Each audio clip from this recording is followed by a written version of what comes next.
All right, guys, Pablo is back. You don't know who Pablo is? He ships stuff. He ships your house down to Costa Rica, ships your car down to Costa Rica. Don't like Costa Rica? He'll ship it back for you. And we're going to talk to him in a minute, but we're actually going to be talking today about shipping vehicles down here. Now, real quick, we've already made a video with Pablo. It's kind of the 101 of what he does. So I'm going to put the link in the description. So if you haven't checked that out yet, you're thinking about moving to Costa Rica, you definitely want to check that out. But today's video is more about vehicles. Anyway, guys, I'm Michael Allen, TravelCostaRicaNow.com.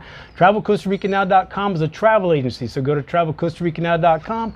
Fill out the 4-minute form. You'll be that much closer to vacation of a lifetime. We're like you, having best friends who live in Costa Rica, who know Costa Rica, totally hooking up your Costa Rica vacation. YouTube does not care if you subscribe.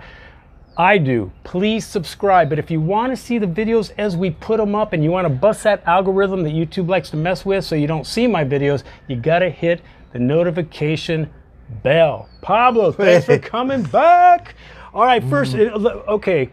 They know who you are now, but if they haven't seen that, that prior video, just a brief, description of what your services provide. All right. So to make it really short, lots of people need to move abroad. That's what we do. We help people with the shipping part, the logistics, and in that way, in the way of all of that, we love to provide advice. Just like you providing advice on the YouTube. So we do consultation calls. We sit down with each customer. 15 minutes, sometimes 15 minutes to an hour, and you have questions and we provide answers, different things about Costa Rica and to many other countries. We ship to Costa Rica, to Panama, and to many other popular expat destinations, and we are trying to build the first international shipping company that is really specialized in expats that are moving abroad, not just in the corporate business, but more like for you guys, expats that are looking to move to Costa Rica and to other countries. So you really can handhold them from bringing their household goods, getting it out of their house to a house in Costa Rica, technically. Exactly. So we do international moving services. That's the core service. The main difference I do feel we have is we really take the time to explain everything along this process because there's a lot of moving parts. Can I just interrupt you really quick? I'll tell you what the major difference is you. You're the one that makes a major difference in what's going on here. I get a lot of good feedback, dude, about you. Yes, I don't think people spend as much time as you do with customers. But anyway, go on. But there is a reason why. There's a reason why. Of course, it's nice to think that Pablo is a nice guy. I try to be a nice guy, but he's nice. Everything we're trying to do is, if I give you an honest description of the process, if I explain everything to you, when we go into a operation mode, we coordinate for the container, we coordinate customs clearance. When we go into this, sometimes it's 2 months, sometimes it's 3 months, we're gonna have a nice experience. This is like, you hire our company, this is like we are married for 3 months. So if I hide things from you, what's gonna happen is you're gonna say, hey, Pablo's lying to me, nobody told me this, and that's what's gonna happen. And that's what happened with most other shipping companies. They do not have the right way of expressing and explaining everything that this takes, everything that this takes. So when they go into operation, they end up having issues of communication with the customer. You never told me that. I didn't know I had to pay that. The reviews are horrible. If you Google an international moving company or just a moving company in the United States, you see it's very normal, bad reviews. Moving companies have bad reviews in general. And the key is here, and we have this as a culture for our businesses, the over-communication approach. And if we spend the time, I'd rather for you not to hire my services or our services and have a good feedback. We have a good relationship and we're doing good to the community, than if you're hiring the service, then if you're not happy with what you're getting. And I think that's why we do it. And we have it as a process, and we have all the relocation specialists. It's not just me in the company.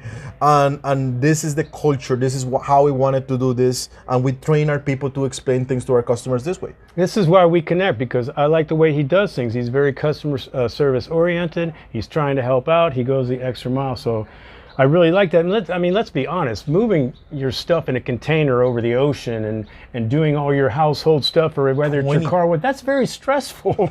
That's a stressful and a very important decision on who's going to do that. It's like literally 3 months, like 20,000 miles. I mean, it's very complicated. Right. And there's a lot of different people involved. It's a big chain of service providers, the movers that go to your house, the packing. There's many different things, and the only way I learned over a decade, 13 years now of doing this, is by over explaining everything. Most of my customers do not have experience in international shipping, so we sit down, explain everything as much as possible. We do these conference calls. You can go to our website or through Michael Allen. He introduces, and basically we ask you, let's book a call. Let's sit down, and I like to take at least 20 minutes, talk about all of the details. And at the end of the phone call, many people do not ship. They want to wait, or they decide this is not for them, and that's all good as well. And at the end of the day, many people will refer more customers, and that's going to be great for the business. And at the end of the day, if you end up working with this international shipping service, it's going to be a better experience. And if you go Google our name, you'll see 5-star reviews across the board. That's the main thing. That's the main goal. Before we get into the vehicles, he just kind of said it, but if you want to get a hold of Pablo, you're already thinking, yeah, I'd like to talk to Pablo. Just write us. I'll connect you the same day. I'll probably within about 10 minutes of you sending me the email. I usually see it very quickly. But anyway, just write us, info@travelcostarica.com. We'll get over to Pablo. Okay, I get a ton of questions about cars, and it's usually, I guess, centered around money. But okay, when we're talking about vehicles, I'm just assuming most people want to ship their cars. What are maybe some of the, main questions they're asking you about their vehicle? Well, depends on the year. To start, most people think shipping the vehicle to Costa Rica is less expensive than buying a vehicle in Costa Rica. That's kind of like the start. So the first question is, how much is it going to cost me? And that's, it depends on where you're coming from. I have people, we talk to people that are shipping their vehicles from Spain, from Europe, from Canada, and from the United States for the most part.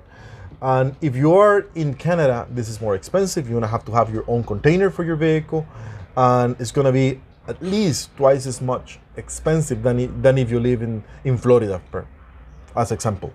So the cost is very important, because if it's a vehicle, if it doesn't mean anything to you personally, if it's not your classic car that you have this feelings for your vehicle, at the end of the day, is an asset versus another asset. You either buy it in Costa Rica or ship it from wherever you're coming from.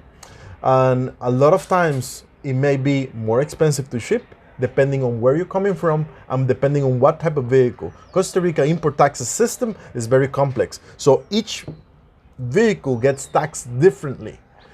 So that's another important part. Yeah, the Kelly Blue Book that isn't the Kelly Blue Book down here about how they price your vehicle. Mm-hmm. I also want to say real quick before we, a lot of you guys have heard about those tax incentives. So if you're, they want you to live in Costa Rica. So they were saying last year, we've got a law, you can bring 2 cars down here with no import taxes. We just want to let you know that has not come in fruition yet. It's a law, but they haven't done the details.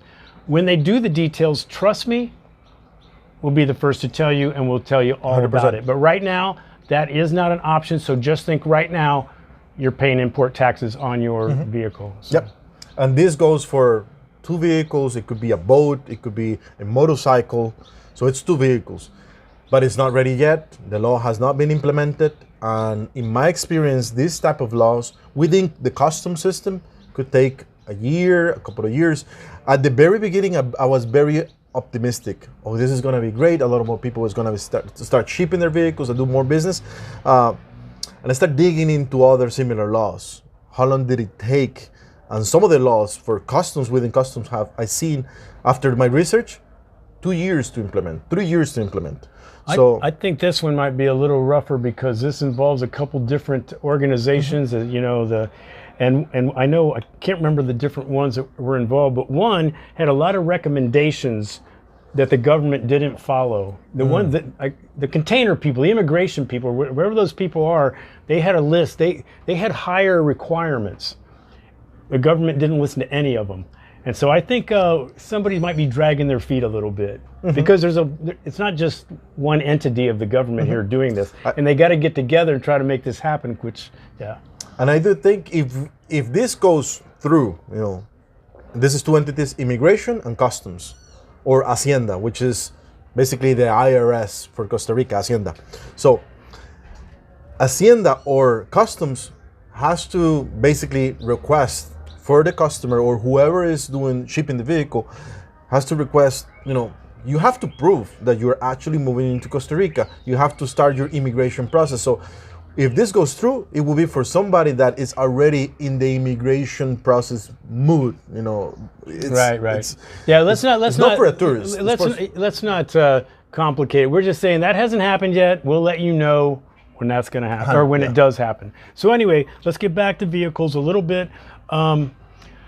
I don't know. I've been making videos for 14 years, and I pretty much tell everybody, don't ship your car down here. But, people are going to, like what you said, maybe their grandmother gave them that car, or whatever, and it means something to them, or they are big, they love cars. So I think a lot of people have heard that any car here is double the price than it is in the United States. And I think they think that, well, it must be cheaper if I ship it. It can't be double the actual price of the car. Okay, this is, it's silly. I'll say, I'm agree with you, and I'll say 80% of the times may not be worth it. And most of the times it may not be worth it for different reasons. One is, it's not practical. For the daily use, you're getting a vehicle that is manufactured for Canada or United States, with a market that already have the parts, already have the service, already have everything. Now you're getting this vehicle that is completely different. You're getting this vehicle into Costa Rica, so it's not really practical. Believe me, a lot of the mechanics, you need a mechanic, you need to fix something. A lot of the mechanics may be surprised about the engine. It's a different engine. They're used to Toyotas and the Japanese and Hyundai, and you are coming with a Lincoln Navigator, you're coming with, a lot of these American muscle cars. Good luck with getting the parts too, right? You're not gonna find parts, so you're gonna have to order the parts from Florida, which is the fastest way. So let's say best case scenario is gonna be a week, but if you end up having a Toyota or a Hyundai, you don't have to wait a week for the part. So those are the things a lot of people do not think about. So it's not really practical in many, many cases. So besides cost, what are some of the factors that people should consider if it seems like it all comes down to cost? Is it worth it or is it not worth it? But is there any other reasons people should or shouldn't bring their car here?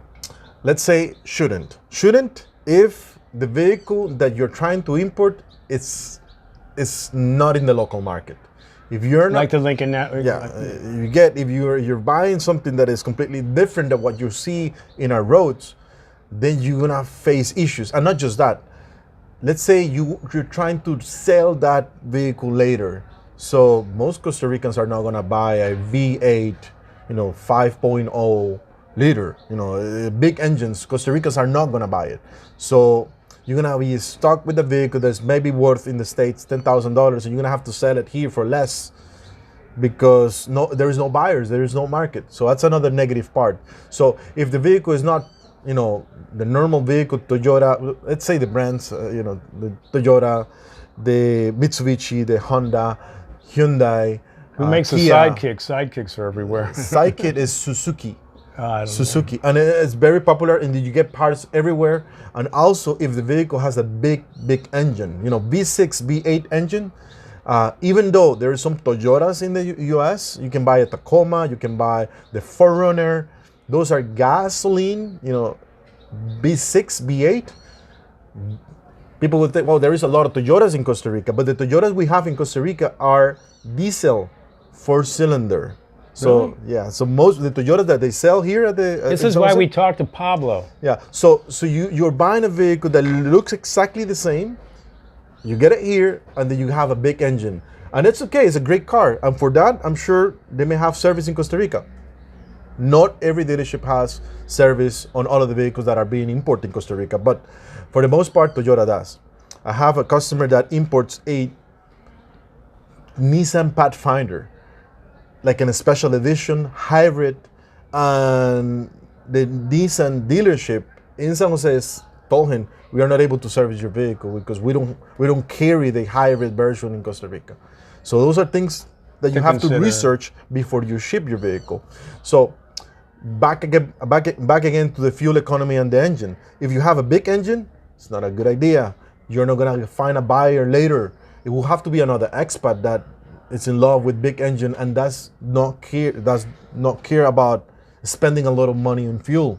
Or to get parts. So if the fuel economy is important for the vehicles in Costa Rica, I see it all the time. If you have a small car that has got a 2.0 engine, 2000 cc engine, it's going to be harder for you to sell. So it means that you're going to lose money on that. So all of the vehicles that are being listed online, if your vehicle is gasoline with a big engine, you're going to have to lose money on that versus a local version that is a 1.5 or 1.6, 1500 cc.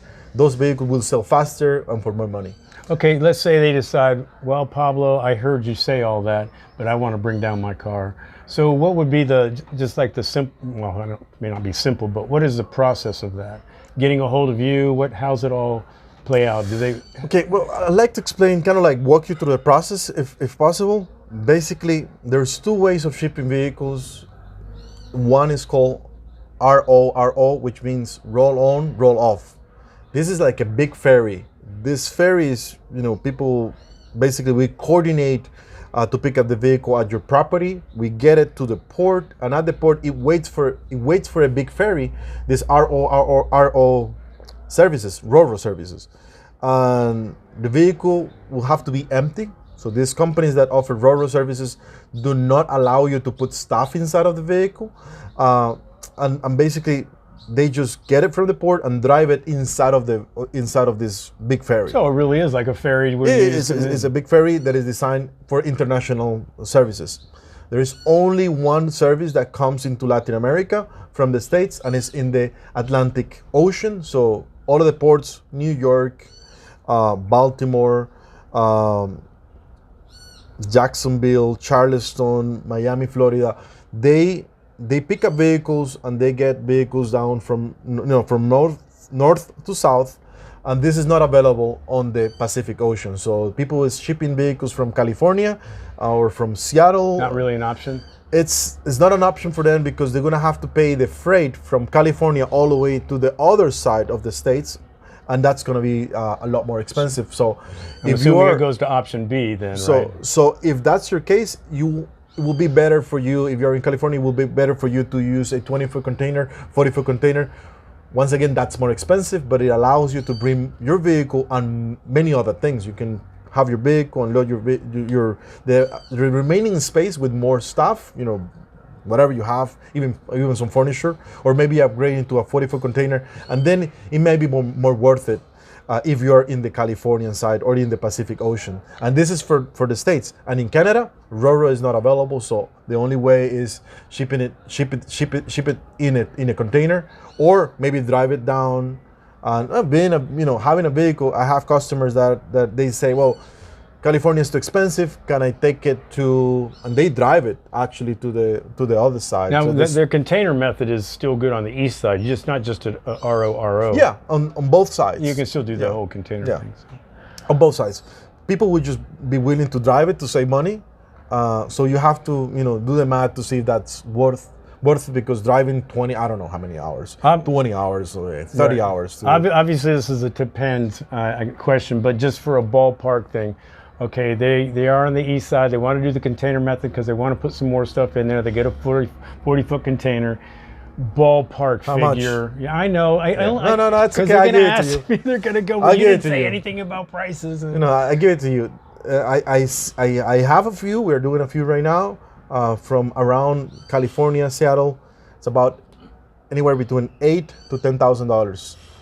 So it's expensive. So if you're thinking, I'm shipping my car because Costa Rica cars are too expensive, and then you're paying up front for the freight, $8,000, $7,500, all the way up to $10,000, it will have to be something that you really need to have in Costa Rica. So that freight thing is just getting the container, putting it on a boat and bring it down here. It has nothing to do with import check.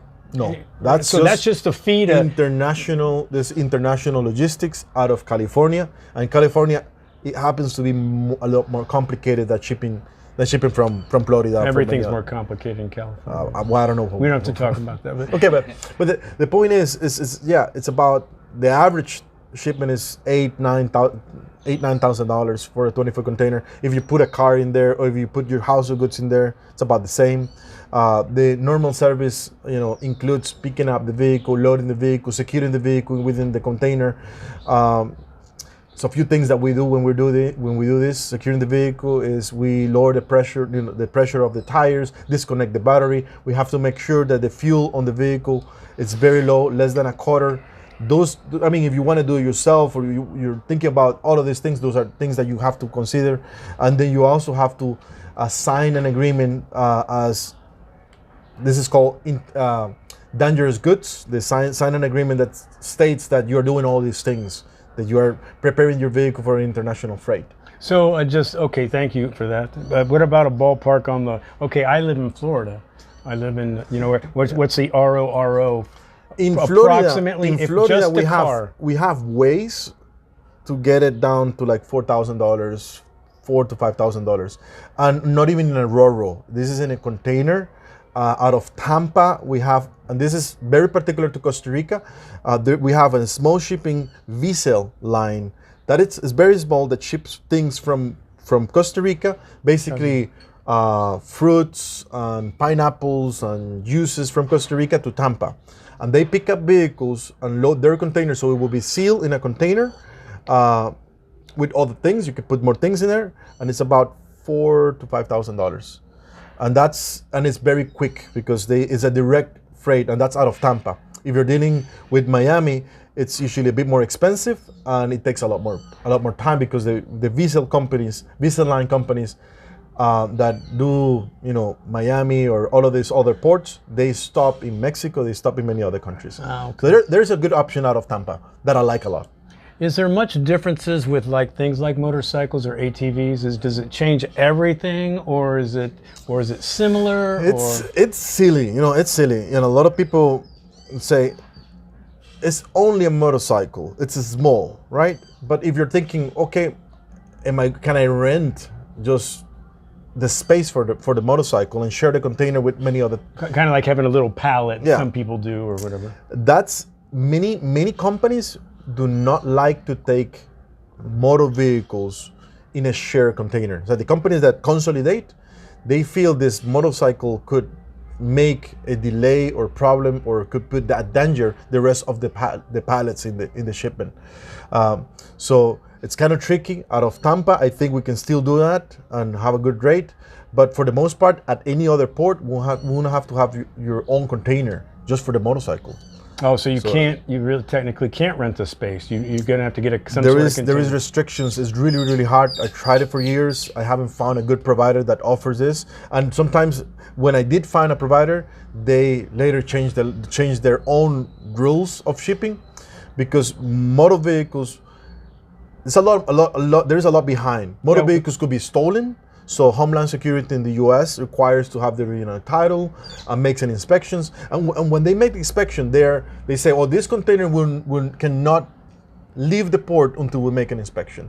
So it means that they will have to get the container from port, get it into an inspection facility, look at the bin number, compare the title, and that's going to delay 10 other customers. So this is why these companies, they don't like to share. Now, if we found, two expats, we decided to hey, we have this motorcycle, and then you have to ship your household goods, and we internally coordinate with our customers, that's a different story. But that's kind of difficult to coordinate at the same time for 2 or 3 customers. It's very, in a decade, maybe only 2 times I was able to coordinate 2 customers out of the same zip code to come to Costa Rica with 2 different shipments. So there's just, with a motorcycle, like any other vehicle, there's just more red tape, and it just prolongs things. And vehicles in general, because vehicles first are considered dangerous goods. I don't know, because of engines and stuff. It's got an engine. It's got liquids. It's got fuel in it. Containers get to be really, really hot daytime, really, really cold at night. So it could create a big issue. So You have to follow all of these rules. That's on the dangerous good part. Now, vehicles are subject to being, things that are being stolen. So if somebody steals a vehicle, wants to ship the vehicle to Mexico, take it to another country, that's kind of like, this is an illegal business that is real, is happening. So shipping companies, customs, they're all aware about these things, and they have processes and red tape to prevent these things. Do you ship many motorcycles? You personally, I mean, do a lot of people want to do that, or? Motorcycles is, you have to be somebody that likes motorcycles. Right. Probably usually a Harley. Last year I had, I'll say, in a year, probably six families, one with at least 4 motorcycles and 2, 3, 4-wheelers. Yeah. Gentleman from Samara, Patrick from Samara. Patrick. ATVs are similar, like motorcycles, or it's the same. As long as you have an engine and you need to put fuel in it, it's the same. Same bureaucracy. Yeah. Okay, I don't want to get too complicated because I don't know why. I don't know. I could be way wrong. I don't know why I think boats are even more complicated, but maybe not. What about? Because I know when I first got here, a guy, my friend, did bring his boat down here. Same thing, or is it? Okay, boats. The experiences that I have with boats are not many, but I have import a few. If you are in the Caribbean side, if you are near New York, Baltimore, all of these ports, we can do ro-ros with boats.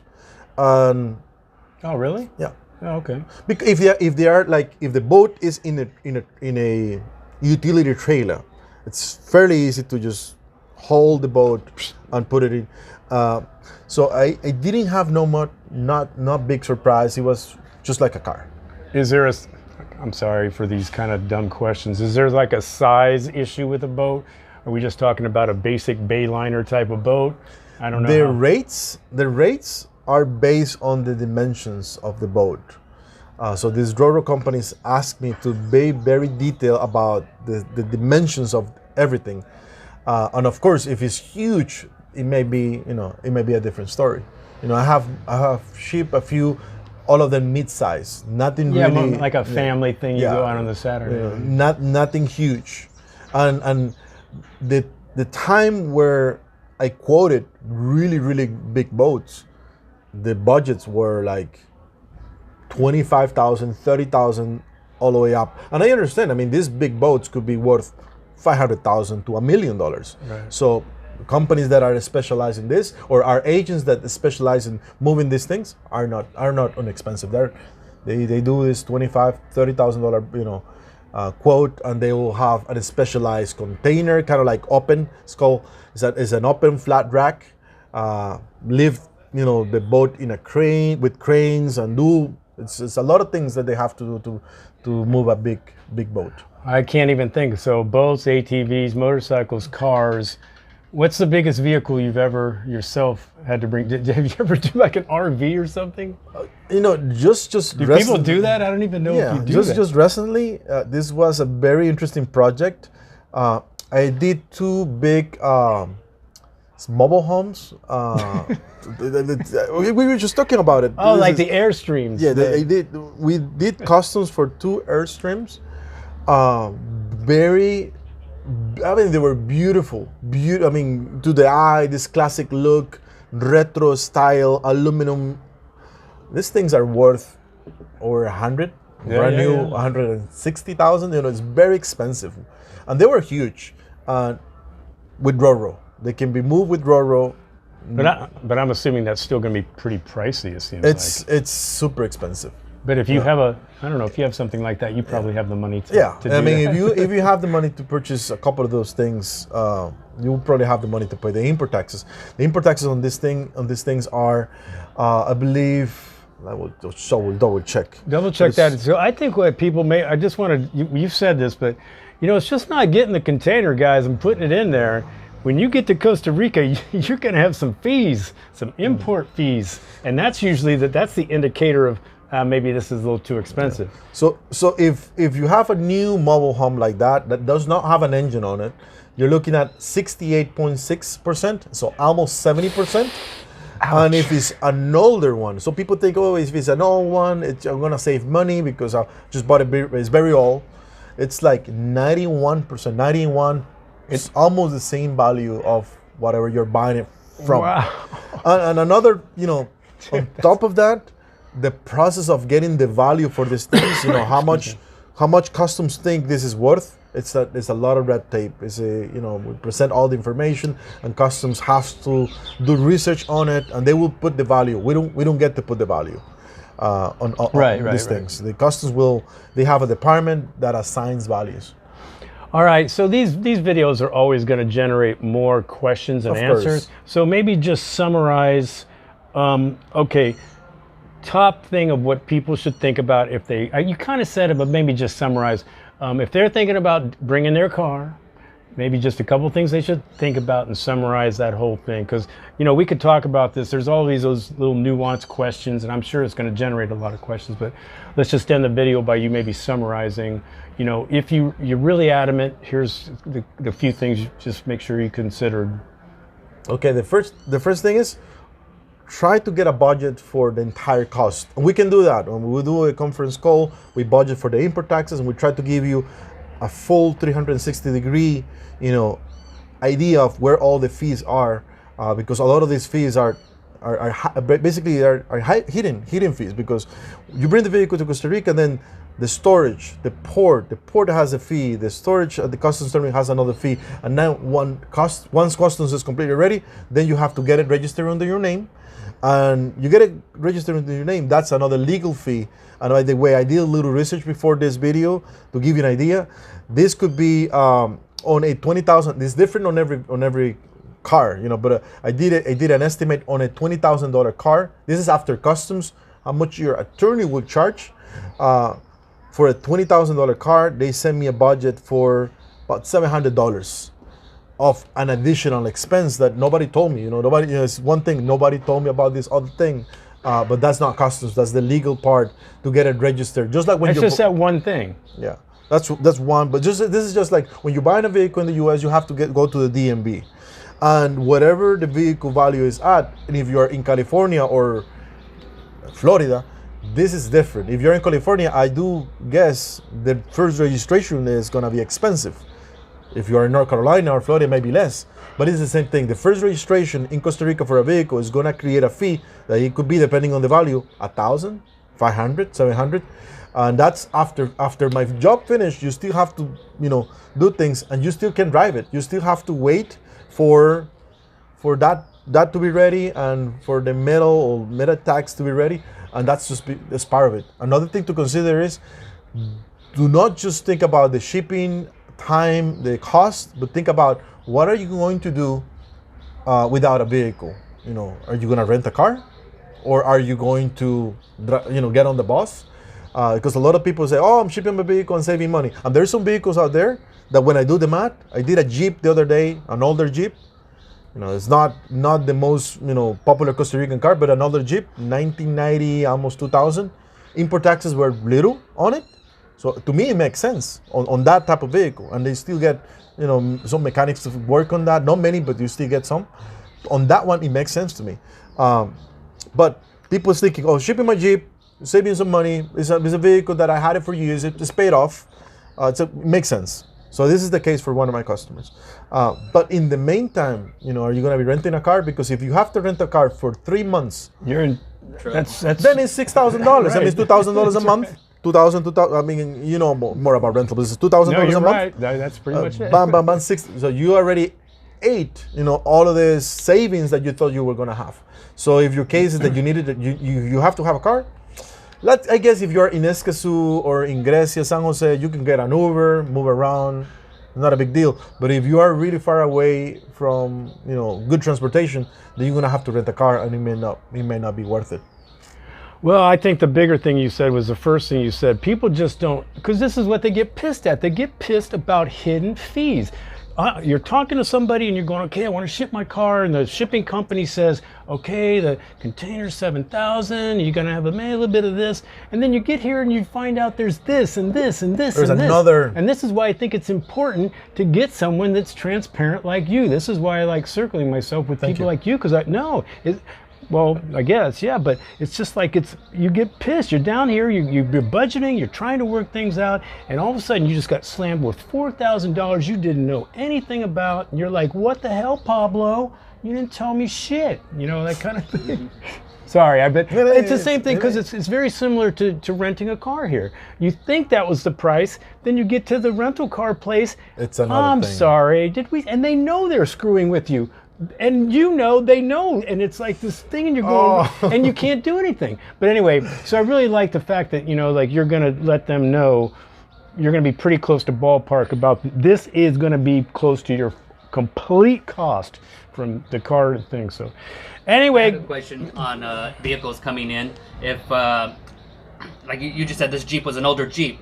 There's an age limit as to what you can bring into the country, and Not yet. They have talked about it, but not right now. Okay. Maybe in the future they just pass a law, but not, I thought, not now. I thought I kind of heard that too. So that never happened. No, I think thought there was They an didn't age wa- limit, and also like your car had to be Costa Rica specs. They no longer want like mileages. They want kilometers on the speedometer. Okay, there's a couple of things about that, but you can bring an older car. I don't think it's an issue. We haven't have any issue, but the issue could be if it does not pass the mechanical inspection at RTV. Now RTV right Is that now, in Costa Rica? This or is that- Costa Rica. This is Okay. Costa Rica. Costa Rica has. Right now, we are in the limbo with RTV. RITEVE is the mechanical institution for Costa Rica. Yeah, Every vehicle has to have a mechanical check every year. Emissions, safety, airbags, all of that jazz, right? So, you bring an older car, the risk is, you know, for You're not some gonna reason, pass. the emissions are not gonna go fine, and then you're gonna have to take it to a mechanic, put some money in it, and it could be an issue. And I had incidents where the vehicle did not pass, and I have incidents where the customer had to ship the vehicle back. Back. This was a very special case because it wasn't because it was an older car. It is because the customer wanted to have one small Honda Civic, but he put like a Corvette engine on it. So he put this V8 gigantic engine on a very small, tiny, less Civic. than 1,000 pounds. I don't know what it weighs, but it's not heavy. And the engine itself, it weighs like more than entire. So RTV said that's too dangerous for our roads.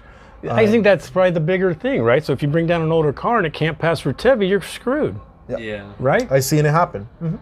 All right, guys. Again, it's probably going to generate more questions. You want to talk to Pablo? Just reach out to us. info@travelcostaricanow.com. Put questions in the comments. Yeah, Right, you can even put questions in the Yeah. comments. We'll be talking to Pablo again. You know, he's good. So thank you so much. Anyway, guys, I'm Michael Allen, travelcostaricanow.com. That's Pablo. Things are going to pop up. If you're thinking about living or traveling anywhere, you should do your homework and research. And if it's Costa Rica, I'm going to say our videos. Ciao.